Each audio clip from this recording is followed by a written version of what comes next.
Good morning, everybody. Good morning. Good morning. This is Attorney Clint Barris. And if you can hear the sounds of my voice, it is indeed a good morning. You are live on Untitled Radio, reality radio, where everybody can be a star. I am one of the co-hosts of Straight Up the Middle. And joining me to assist in this endeavor on this beautiful Saturday morning is my co-host, none other than the world famous and renowned Professor Tony Seabrook. Good morning, Professor. How are you doing today? Man, I love that intro. That's a lot to live up to, but I'm doing good. I'm doing well. Man, you already did that and much more, man. It was good to have you with us this morning. As always, it's like one of my most exciting times of the day, of the week, really, because it's kind of, I've said this so many times, it's kind of like therapy.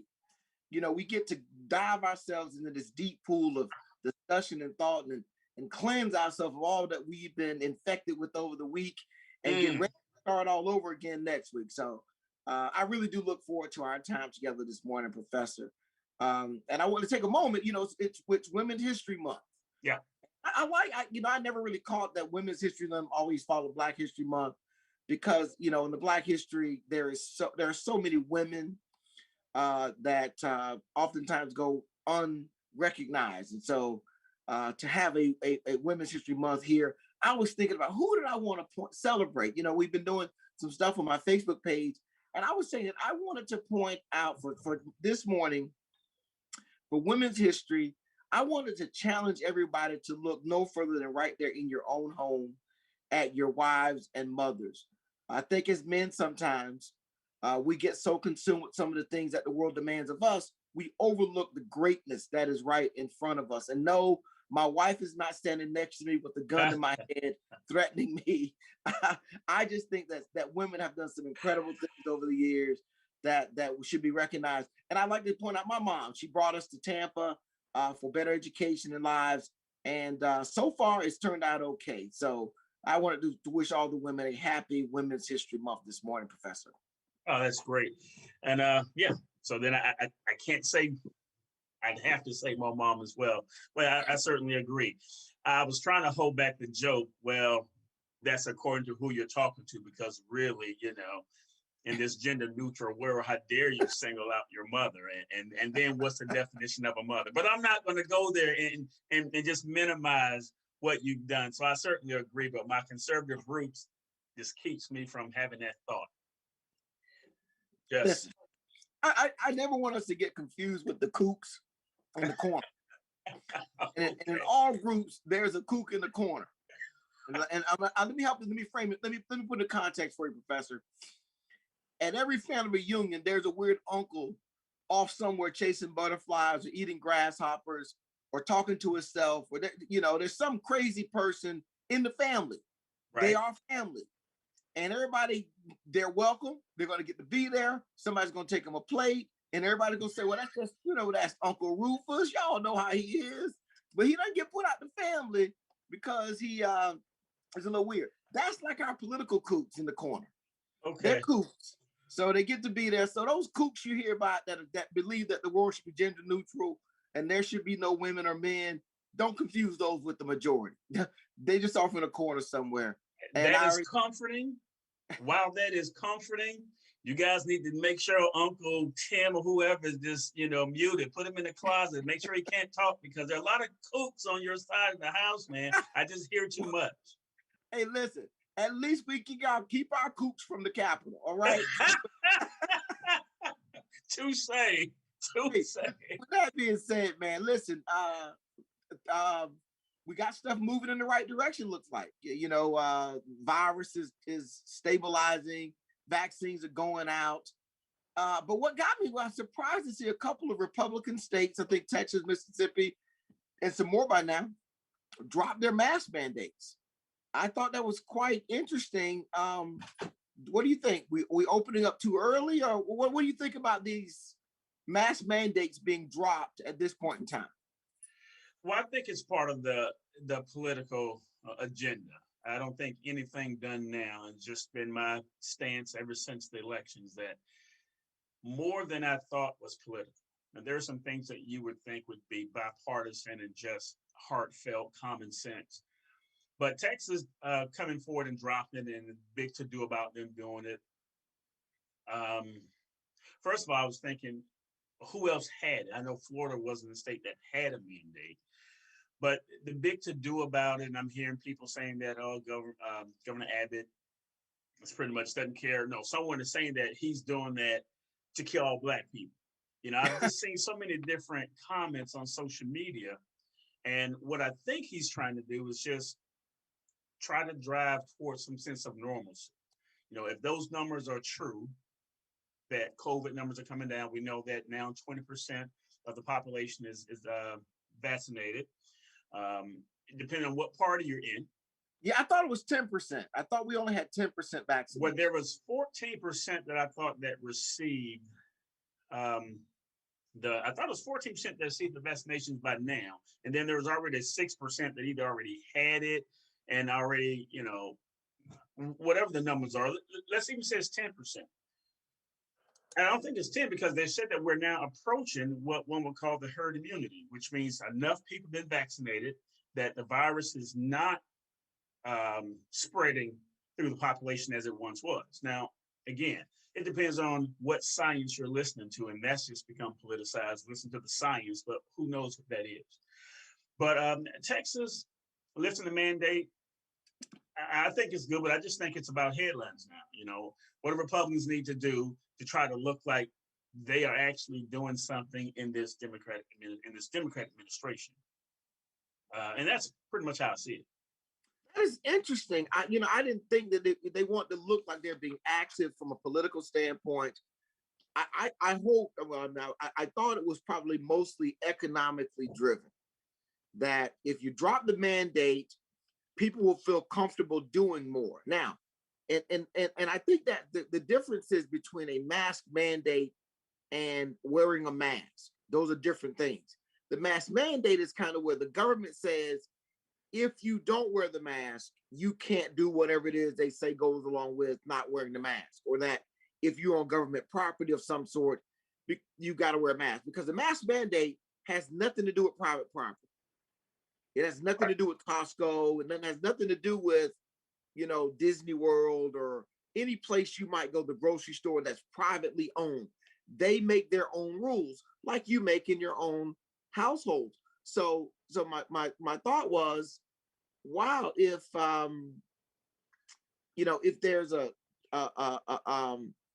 mask mandate dropped from the government, will the private sector follow suit? That's really my concern. The other thing is the mask mandate, I think, was never really enforced. So is it really doing something to drop the mask? It's all mental. It's all mental. So you made the perfect analogy, the mask mandate and wearing a mask. Do I feel safer when I walk, even in the 7-Eleven, if the guy in front of me does not have a mask on, if the person behind the counter doesn't have a mask on? So, I mean, it's a mental thing. And whoever, and I don't know, because I don't think it's purely political along political lines who drove this, but the frenzy of behind the mask, when we clearly know the same doctors and physicians were saying masks didn't work a year ago this time. They did it. They did a good job because they just scared the Jeezy out of the public into thinking if you didn't have a mask on, you were killing your next man. You don't care about, your fellow citizen, blah, blah, blah. So I think it's all mental. I don't know. And certainly I don't believe in jinxing. So the statement I'm about to make is I just had a conversation with my brother, and to be an ex-Marine, this guy, I don't know, he looks at me differently because I'm conservative. And I'm like, dude, you're in the Marines. How are you just liberal thinking? But anyway, he lives in California, so maybe that solves the problem or answers the question. But he was saying, did you get vaccinated? I go, no, not yet. I'm not rushing to get into they make it mandatory. Oh, no. So he tells me about everybody that he knows that thought like I did, and they got sick, and this guy was in shape and he got sick. Where I'm going with this is I've been in the classroom. I never stopped teaching face-to-face. Now, we've reduced the hours, so there's never more than 12 students in the class.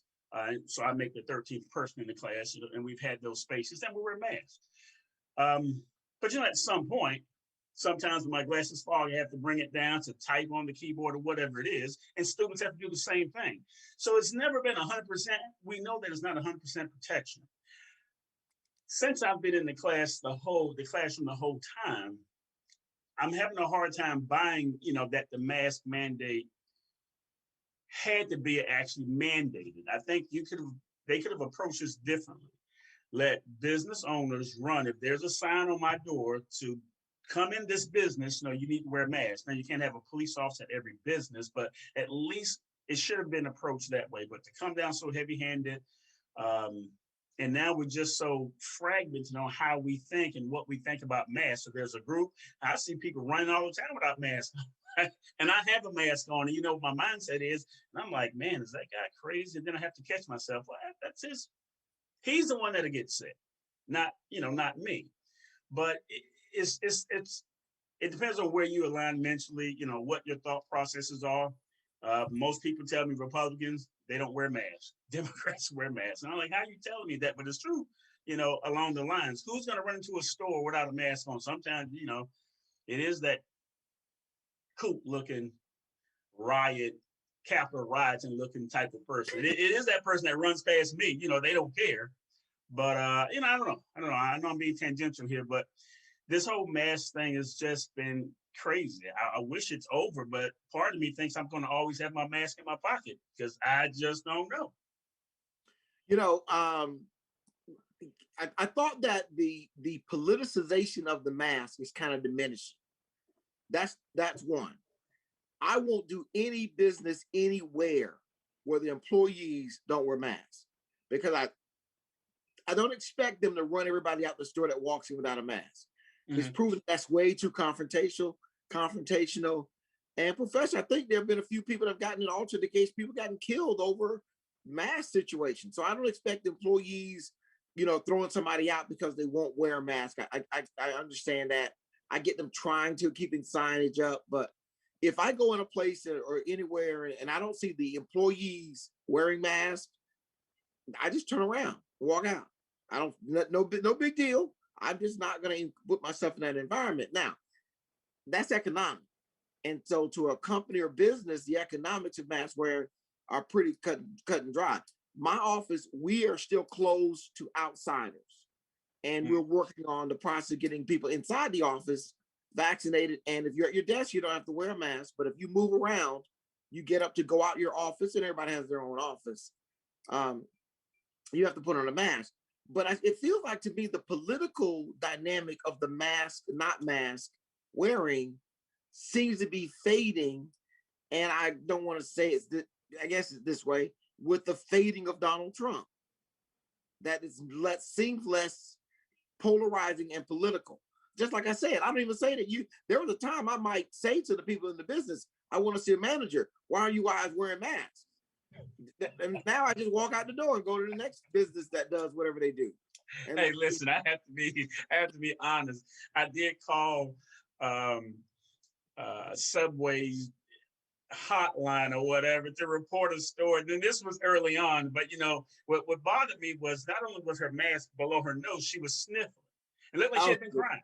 But I'm like, okay, but you can't fix my sub like this. This is the issue that I have. You can't fix mine. And so anyway. No. So I'm the same person. Now let me talk about that point you made. I'm not gonna let you get away with that. What? Donald Trump, the Democrats beat Donald Trump up about not being a good example, walked around without that mask. And there was a school of thought out there that said it was all about politics. As soon after the election, this whole thing is going to go away.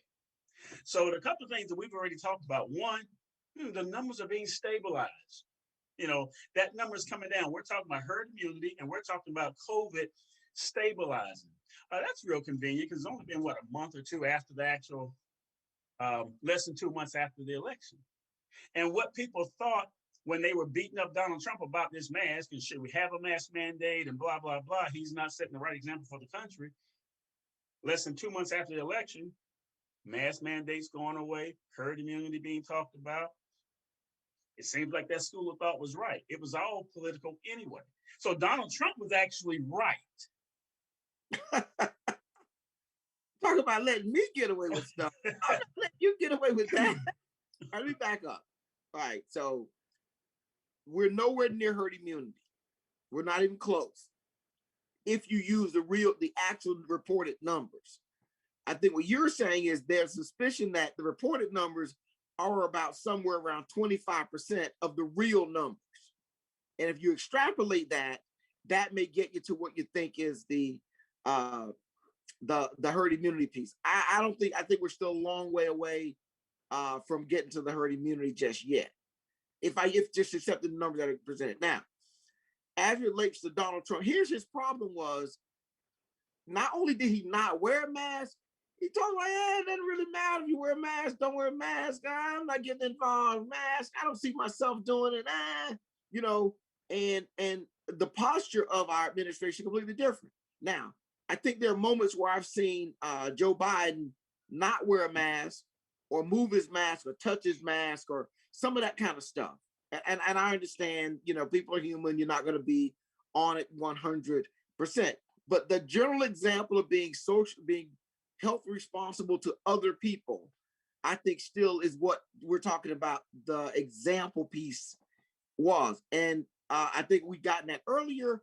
A lot more lives could have been saved than had not. It just feels like much more rational, responsible decisions being made. I disagree with dropping the mask mandates. I think we have to get these numbers much, much lower, much, much more under control, because if the variants take off, we may run into a variant that the vaccine is not effective against. And now you're back to square one, trying to develop a whole new vaccine for that variant. But if we get this virus down under control, we may be able to avoid that. So, all right. So let's move on, because the real meat and potatoes on the table today in America really is this COVID relief bill. This great Save America effort to restore security, get kids back in school, bridge the economic divide of people. Oh God, stop me with those Democrats. Let me ask you this though. It's clear the Democrats had the numbers. It's kind of like with is it who's the most recent Supreme Court nominee that they put up that Bush that Trump put up? Not Gorsuch. ACB, Amy Coney Barrett. Right. They had the numbers. So anything the Democrats did, it was for naught, because she was going to be approved, because the Republicans are going to be hypocrites and even at the last minute approve someone. Let's leave that where it is. I think the Republicans have made a bad gamble not getting on board with some of this relief. I think Americans are going to be upset about this. What are your thoughts about the fact that there's no bipartisan support so far for this bill? Well, I saw the C-SPAN. I saw the interview with a group of the Republicans, as you call them, Flimsy Graham. I think Blunt, whatever her name, from Iowa, and Thomas Thune or Thune. They gave some interesting numbers. I don't think the American people would be too upset, because their issue was some of the bloat that was in the bill. And then they wanted to bring down, instead of $400 a month, bring it down to extra $300 a month, because over the long term of the bill, that would actually save money. So that's actually going back or leaning back on their fiscal responsibility. But here are the numbers. There was $20 million for some preservation of native language, something to do with Indians. There was $135 million for the National Museum of Arts. Then it was $135 million for something to do with humanitarian something. But then it was $200 million for some museum library project. So when you look at that, it's $500 million, right? That's $500 million. Correct. If the intent is to get the American people back to work and get things going, then why not entertain objections or amendments that are fiscally based? Because they weren't objecting to anything else. They wanted, I think they pulled the minimum wage out, right? Didn't they pull that option out? Okay. Right. So there's issue with that. It qualify. Right. Because what was that? The parliamentarian said it didn't qualify under the rules that they were following to get it passed. Right. And I think Joe Manchin was the one that was really kind of stuck on that part of it. But Right. he also was willing to work with Republicans on some of these issues that they raised. But I hear that Biden made a call to him and pretty much told him, hey, look, we're not having any working with Republicans. So, we need that solid 50 because, we're so tight here. We need all 50 votes so the VP can do the tiebreaker. So I don't think they're going to necessarily take a black eye for it as long as they can always show like what I saw. I mean, they showed it on numbers. They show what they've been in step and bipartisan effort with this bill up until the Democrats decided to, we want everything we want, even things that you point out that are kind of bloated. We still want that in the bill. So as long as they can show the reasons why they did it, it doesn't really matter because, numbers and perceptions on their side. But I think that's how it will be turning. And I don't want to jump too far ahead, but I think that's how it will be turning pretty soon with Joe Biden's, I think, ineffectiveness and just how people see him, view him as a leader, strong leader. All right. Okay. Real quick, for those people who tuned in this morning, you're listening to Intex News Radio, reality radio, where everybody can be a star. Just want to give you quickly the directions on how you could participate in the show. I know the professor and I sound wonderful, lucid, and very thoughtful, but we would love to hear your comments as well. And here's how you can participate. You want text 25324. 25324. And then in the subject area, what the subject of the text is going to be SUTM. That will connect you with Straight Up the Middle. And we will bring you in and you can comment on the show. Again, text 253424, 25324. Put in the subject area SUTM, and that will connect you. We'll give instructions for how you can log into our show and you can participate in this. Now, okay, Professor, a couple of things about that. I'm just trying to figure out a Republican next year on the campaign trail. And the person walks up and says, listen, when I was unemployed, out of work, at my minimum wage job, you didn't vote for raising the minimum wage or getting me my unemployment benefits extended so my family could survive. Why should I still vote for you? That's going to be a tough answer. And that's what I think the Democrats are boxing in Republicans. I will be shocked if Republicans don't join this bill at the end. You know why? Because I think, and here's what's going to be crazy about this, they're going to expose the Republicans in the House by doing it. You think? Because, yes, I guarantee. I'm thinking at least 5 to 7 Republicans. I don't know how if you say, well, I didn't want the museum to get any money, or I didn't want somebody. Who cares about them? What about me? What about me? And what about my needs? That's what I think is going to be hard for Republicans to explain. And well, I'll tell you, this is how they answer that. See, when in 2020, when the pandemic was at its highest, people thought the same thing. Remember, this election, they were supposed to, the Senate was supposed to gain seats. Matter of fact, the House and the Senate were supposed to gain seats. And even in that poor environment, as far as the economy is being suppressed, and trying to figure out ways how to boost the economy, Republicans picked up the most seats. And I'm not a historian, but I believe the fact, and I believe that this is a fact, that the House has the slimmest majority they've had since 1800s. But here's the thing with that. In a bad situation, at the height of the pandemic, the Republicans did well and picked up seats in the House where they were supposed to lose seats. They not only held their seats, they picked up seats. So in 2022, we know that the numbers are going to be better as far as the vaccine and the pandemic. So I think this is a conversation that's going to kind of lose its steam over time because there are going to be some other things that come up before we get to 2022. Let's not talk about the HR1 and the Equality Act. All those things are what people think about. And let's also forget, a constituent may ask a representative, why didn't you do this, that, or the other? Well, let's not forget who actually moves that. The small business in general. Yeah, that person asked a question, but these policies have to benefit businesses so that they can hire. And that whole $15 an hour minimum thing, while we know that's really directed at a certain sector because Joe Biden can push it federally, we know that these things, they grab hold in a state capacity because of the federal law. Businesses can't all do that. So there's going to be some real conversation because once people realize that the $15 an hour does not help the small person, most of these people, business is going to have to start selecting they're going to get the best they can. If I have to pay somebody $15 an hour, then I'm going to have to let so-and-so go. I need the best person with the most education, even for some of those low-paying jobs, or not low-paying jobs, some of those jobs that don't require degrees. I might get somebody a degree and not give this person a job. That's what raising that height, making it at $15, that's what it does to small businesses. They now have to make those hard decisions. So that's a good point. Somebody may have to answer that question. I don't think it's going to be, I don't think they're going to lose votes because of that. Absolutely will. It happened before. And I think that every time we try to raise minimum wage, Republicans use the scare tactics of, people are going to lose jobs and all that. It's stair-stepped. It's incremental over time. And the last time it was done, I think it's $7, wherever it is now, that didn't happen. That did not happen. The economy was able to absorb it in a progression as it went along. But I think there's something, I don't want to drift off into this argument right now.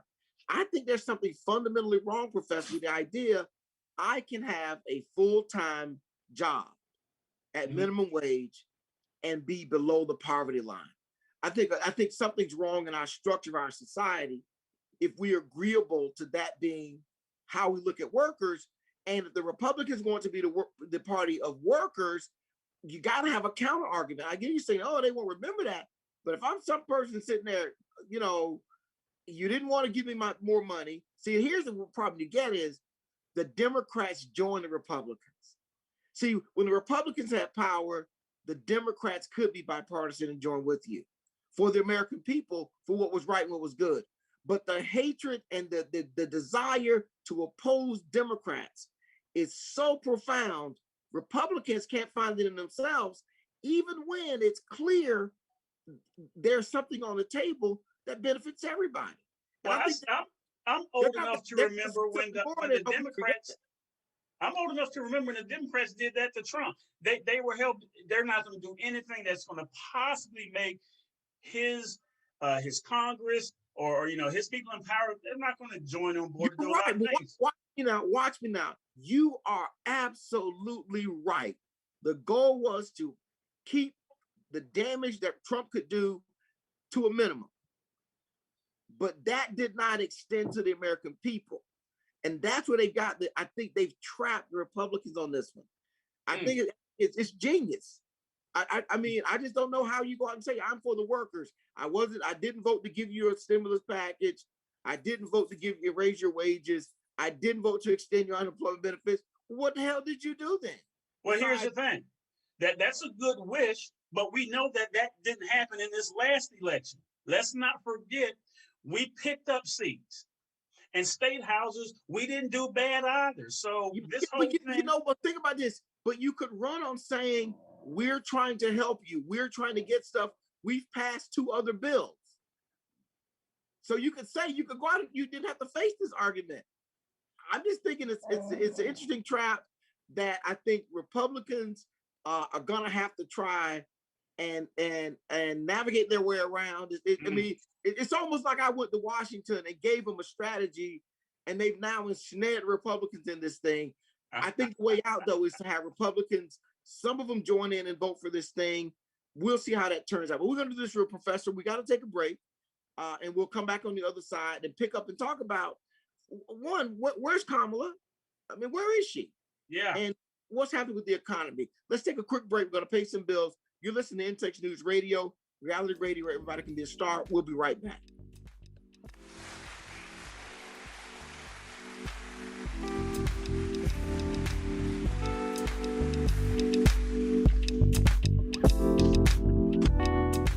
Slap talk, trap talk, just talk with Madam CJ. Right here on In Touch Radio every Thursday at 7 p.m. Talk to me, baby. Trap talk, y'all, on In Touch Radio. By now, we're all aware of the dangers of COVID-19. Like others with existing health issues, cancer patients are at a high risk due to their compromised condition. If you are newly diagnosed with cancer, your care likely can't wait. Moffitt Cancer Center is the best place for your cancer concerns and to provide guidance to help you plan your next steps. We're here for you. Call 1-888-456-2839 or go to moffitt.org/here for you.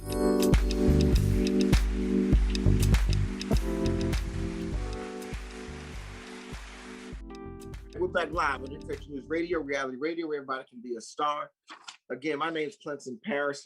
I'm one of the co-hosts of Straight Up the Middle, and my other co-host is Professor Tony Seabrook. Okay, just to give you a recap, the goal of Straight Up the Middle is to expose people to thoughts and ideas that they may not have otherwise heard from both sides of the aisle. I give you the very, very extremist liberal view that I possibly can come up with.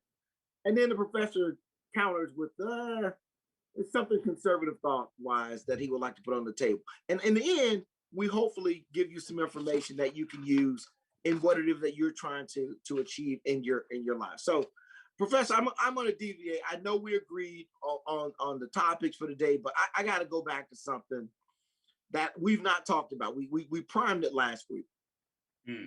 And that is CPAC. Right. That's CPAC. Because when we had our show last week, we were leading into Donald Trump's speech. We did not know what the speech was and what he would say, but we knew he'd be giving the speech. Right. And I think it's appropriate, with the limited Republican news we have, to kind of go back and touch on that a little bit. I'd love to have you share your thoughts for what you heard about from the speech, or your thoughts about the speech and the CPAC tenor in general. Yeah, I would give him a B on the speech. He talked about he kept repeating himself on certain points. Obviously, those were the points that he, pretty much made a part of his campaign and when he became president. So I think he did a little too much repeating there, but the tone, I think he said it for what bothers Democrats, for the America First people who still believe in that America First type of branding. So, you still have those people, the Josh Hawleys, the Matt Gaetz here in Florida, obviously our Governor Ron DeSantis. So I think what came out of that was reaffirming who was in his corner, because not only did he, give the attaboys and, hey, this guy has my back, this guy had my back. He had a list of people that he wants to see gone. And at the top of that list is Liz Cheney. And I thought but it's only Donald Trump that would do it. I mean, he gave names. So-and-so needs to be gone, so-and-so needs to be gone. And then he saved Liz Cheney for last, and she needs to be primary and, pretty much replaced. And he used that term replace. I mean, he was not shy in what he felt about, and he didn't have to be, right? He's out. I was tickled that he kept teasing those Democrats and once again going at the media, pointing them out. You see those people in the back, they're going to turn the cameras off when we start talking about this, that, and the other. When he starts saying, hey, I think I'll beat them a third time, which obviously brought that crowd to their feet. But let's talk about the number of views. I don't know this, and I didn't spend any time trying to verify it, but I heard he had something like 300 million views on that, much more than Biden would have. And the comparison is always going to be there. So he kept his agenda going, pointing out some things that Joe Biden is failing at now. He's talking about what Democrats don't want to talk about. They didn't want to talk about it then when Trump was dealing with the border. What's going on at the border? People talking about these undocumented workers or what he's doing at the border. They're lining up, trying to come in. Even the press secretary said it's not the government's fault to COVID test these undocumented, these immigrants, these illegal immigrants. So they're letting them in, and they hadn't come in yet, but that's how they're framing it. This is what Trump talked about, just listing those things, and something that I think it's going to be more of a talking point than what we just talked about. Yeah, that worker who may be unemployed with their minimum wage job. But when we get to talking about those things that hit you in your house like anything else, Trump talked about the women's sports and what these bills do, how the Democrats have positioned themselves against the people that they say they care about the most, women and children. Well, they really never talk about children, but he talked about that as well. So again, all those talking points that evangelical right likes to hear, all the talking points that the America First people like to hear. So he did his job, and he showed that he still commands an audience, and they're not just, paper votes. These are people who actually will show up for them. We have a caller coming in. I'm gonna bring the caller in the waiting room. Okay.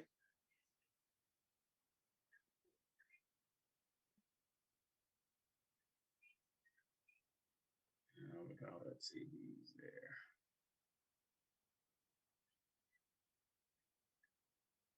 We may have lost.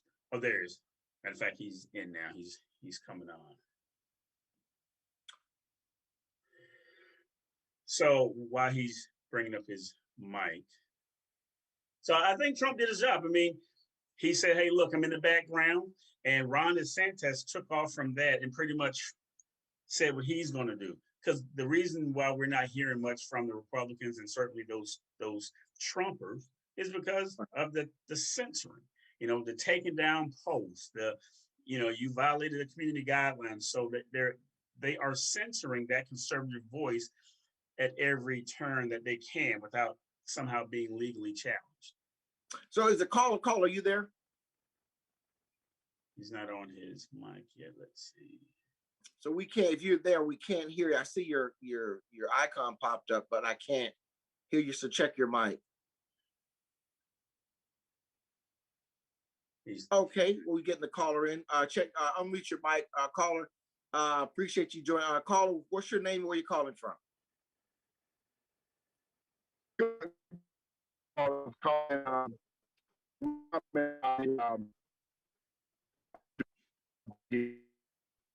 Your audio is really bad. I'm calling. Unfortunately, your audio is not coming through. You're coming through very chopped. Maybe you're in a remote location where we lost the caller. See if you can get to a better connection, caller, and try to give us a call back. He's in the waiting. I put him in the waiting room, so okay, message him there.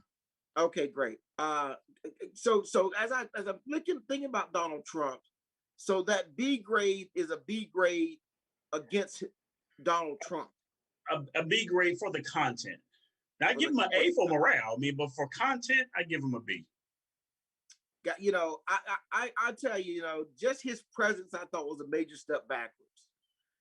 Unless for the party, because you think about it, here's a guy, he's lost the popular vote twice, and he lost the electoral vote convincingly, and he's very polarizing to the folks who voted against him. So he would have to do something pretty, I think, magnanimous to rise to that level. He also pushes back the development of new Republican leadership 4 to 8 years. So those other leaders, Nikki Haley and other folks, or Ted Cruz, or whoever be coming to the forefront as leaders of the party, they're kind of being pushed back even further in their development and emergence on the stage. I was surprised to see DeSantis emerge as a popular figure. And while I don't like him, and I thought he won the election in Florida kind of in a questionable way, I think he's governed half decently, particularly as it relates to the virus. And I don't know how that translates onto a national scale, but I think that's built into the things he's doing to draw people into Florida. Say, look, while the rest of the country is in its turmoil, Florida's moving ahead. What are your thoughts about that whole idea about Trump setting the Republican Party and its growth and development back, though? I couldn't disagree more. What do you mean setting them back? Nikki Haley's been in government long enough. She knows who she is. People know who Nikki Haley is. Ted Cruz has certainly been in government long enough. We know so we can have strong leadership. Just because you have a strong leader does not mean that no one else can develop. That he can facilitate that. Okay, let me ask you this. What Republican would dare run against Donald Trump? I think Nikki Haley would run against Donald Trump. She's already come out and positioned herself as, well, this was a mistake to back Trump. If she didn't run against Trump, then it's all words. She's not establishment like a Mitch McConnell, but she's traditional. Here's the thing. You guys just hate that Donald Trump poses a problem. You frame it as if it's going to be policy issues. Donald Trump poses a problem because he actually has voters that will stand up, and guess what? Voters that actually fight and not fight tearing up someone's business and that kind of stuff. They'll actually take it to the people's house. Again, not condoning the lives that were lost, but if you're going to fight your government because you think there's a problem, history is written about stuff like that. This is not the first time the Capitol had been attacked. So whoa. Yeah, but that was by the British. But right. That what I'm saying is, when you have an issue with the issue that the Democrats have, is you have people who are so passionate. Let's do this. I think we lose something when you're telling me what the Democrats think. Just tell me what the Republicans think. Okay. And I'll tell you what the Democrats think. All right. Okay. Good. The Republicans think that there's still very much an America First party within the Republican Party. But we know the establishment still are at the helm. Mitch McConnell is still up there.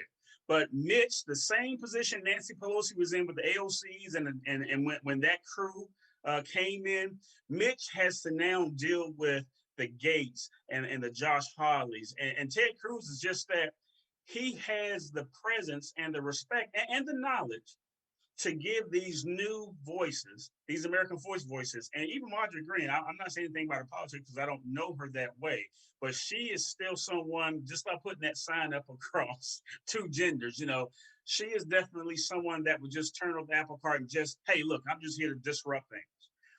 I think the Republican Party knows that they can't do anything without that America First group.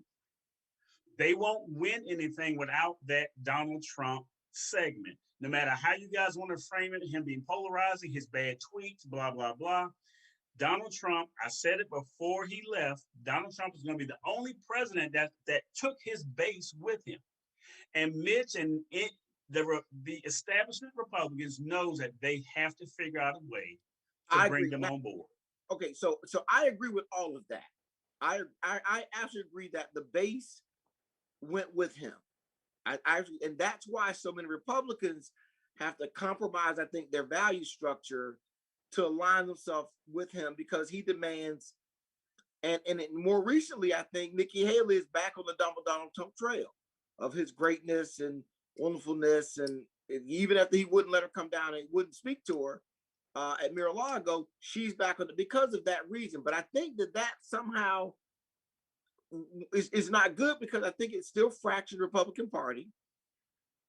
I got a real belief that he probably could win the nomination. You should have that belief. He'll win it. I just think that I just don't know who would beat if he ran. I can't see somebody else really beating him. First, you can't get any donations. You can't get any contributions. So you really can't mount a race.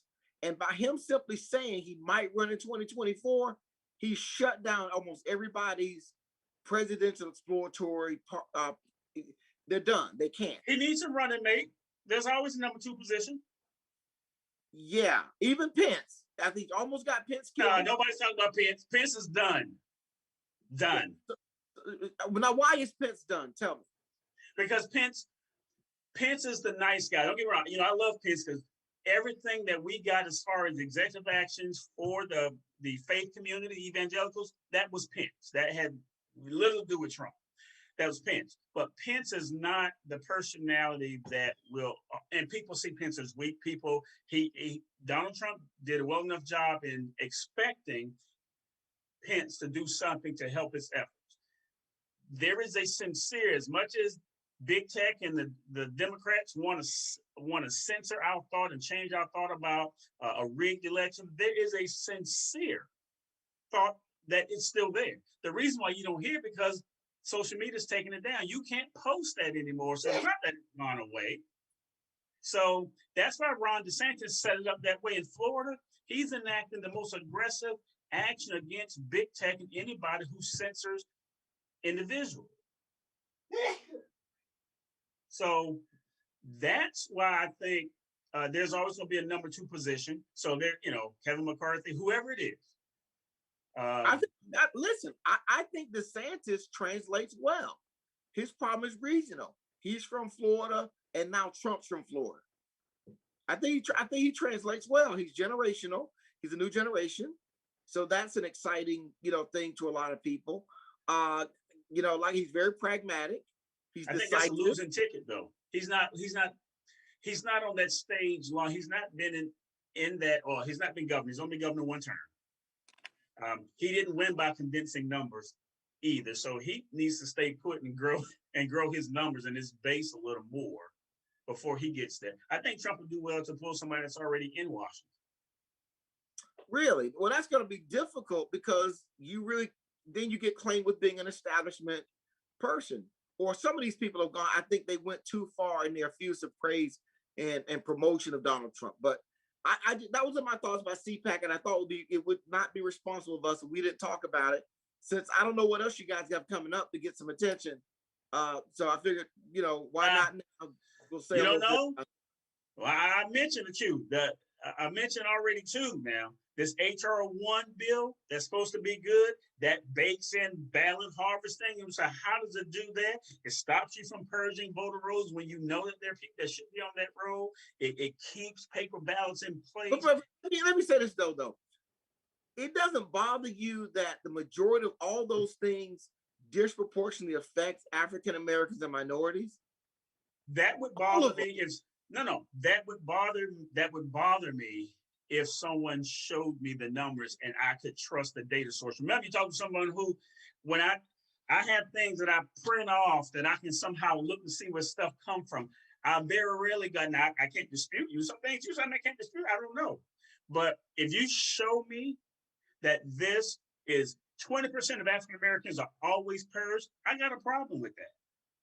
And especially you can't show me that there's a comparable percentage to any other race, then that's a legitimate problem. But this whole talking point, just like people say, this whole transgender thing is something that Republicans throw out. Well, this whole thing about purging Black people, you know my issue with that.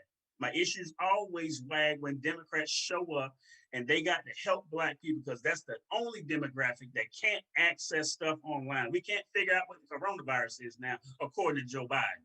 We can't even go online these days. I need some special help. It gets my goat. So if you can show me numbers, and anybody listening can always show me numbers because I believe in that. Because see, these things only come up when Republicans don't get the outcome they want. And there's a long history of this. There's a long history of voter suppression and efforts that look on the surface, that make them try to look neutral. Mm-hmm. They try to make them look neutral, but the ultimate effect, it is. And for example, you take just a simple thing they did in Florida with the felons' restoration of rights. The citizens voted to restore felons' rights. Right. But the legislature said, okay, we have a disproportionate number of African Americans who are felons. Mm-hmm. And if we restore their rights, that's a large number of people coming into the voting community. But what do they think? Because one would think if these people get their rights restored, they come into the population, to the pool of voters, and everybody has their, hey, look, this is what I want to do. But that's not the school of thought. Guess where those felons go? Guess what everybody believes that they're going to go? Into the Democrat Party. So just like undocumented workers, when you say, hey, look, the Republicans want to keep you over there and send you back to where you can be killed, where's that vote going to go? So the Democrats always overplay their hand. It's like we can't figure out, you go for felons, you go for undocumented workers, because even according to your words, the Black vote has always been, as you call it, unstable. Those are a little bit, a couple of crumbs. So I crumbed you into the cage because Democrats fight for people who need to be protected and need their rights. That's why we're always seem to be in a place where you have disadvantaged people. I'm gonna leave that where it is. Real quick, we're about almost out of time. Mm-hmm. I got to get some discussion about this. Kamala Harris. Yeah. I'm she's got a really low profile. Would you agree with that? I would agree, but let me start off saying that is probably the biggest. That's the, as it called, what, the 800-pound gorilla in the room, Women's History Month. We have the VP, first Black female VP. So that's in itself a celebration. Her role is ceremonial anyway. So the VP role is basically ceremonial. You know, you preside over certain things in the Senate. You're the tie-breaking vote, but that's all it is. Joe Biden may have a want to push the narrative that it's my presidency, because a lot of people on my side of the house, think that he's just, paying off, his constituencies or his lobbyists with these some of these executive actions. So I think her role is just what it is. I'm not surprised. I guess I'd be surprised given all the so-called hype behind Kamala Harris and what she would bring. But the VP role has always been pretty much a quiet. I just thought I expected she would be more of an advocate and envoy for him. I know she goes down to the Senate and casts votes, but I think for some reason they don't think she's that great at whipping votes, maybe. But I'm just surprised. They would be correct. I'm just surprised she's not, more visible. And like you said, I think it may be strategic in that you don't want her to get out too far in front of Biden before he's got himself because he can be a withering presence. That's the way to put it. I like that. Unlike Trump, he sucks up all the room all the oxygen in the room, no matter if he's not even in the room. Exactly. I don't think Joe Biden has that kind of presence. That's not how he leads. He leads from a much more less grandiose posture. He just does it. He makes one or two comments and he does what he needs to do. Is this going to be a long-time problem though when they need her to go throw her weight around, that she has no kind of leverage at that point in time?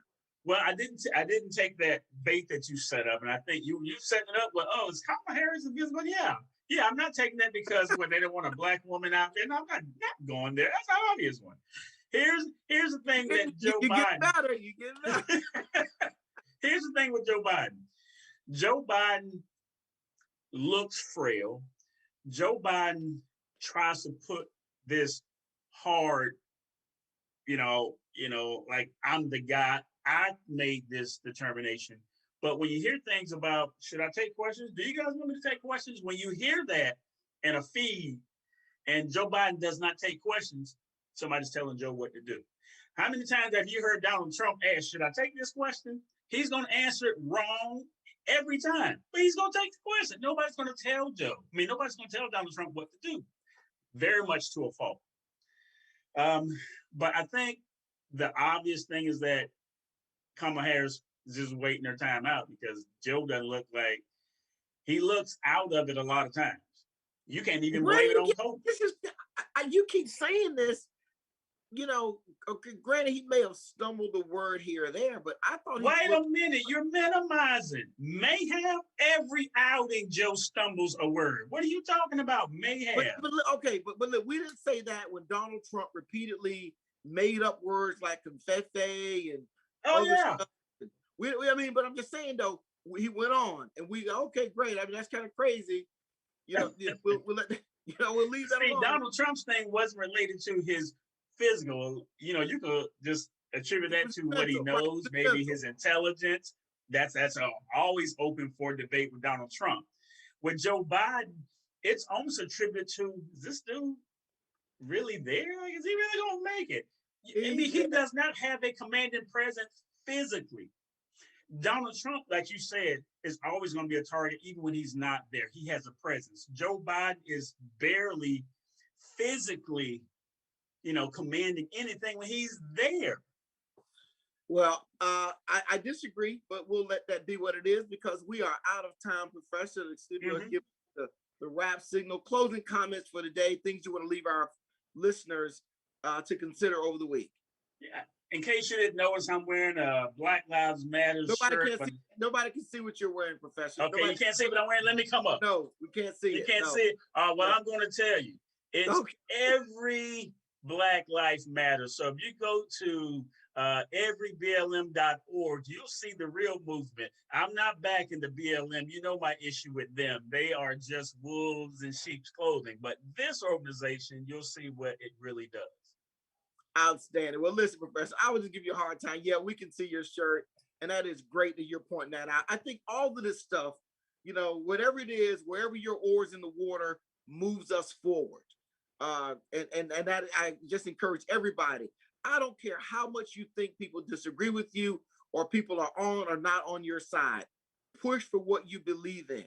And hopefully it moves all of us forward towards that more perfect union. Want to thank DJ Anna back in the studio for a great job as always. I want to wish everybody a great, happy, and safe week. And we will see you back here again next week on In Touch News Radio, reality radio, where everybody can be a star. See you then. Bye-bye.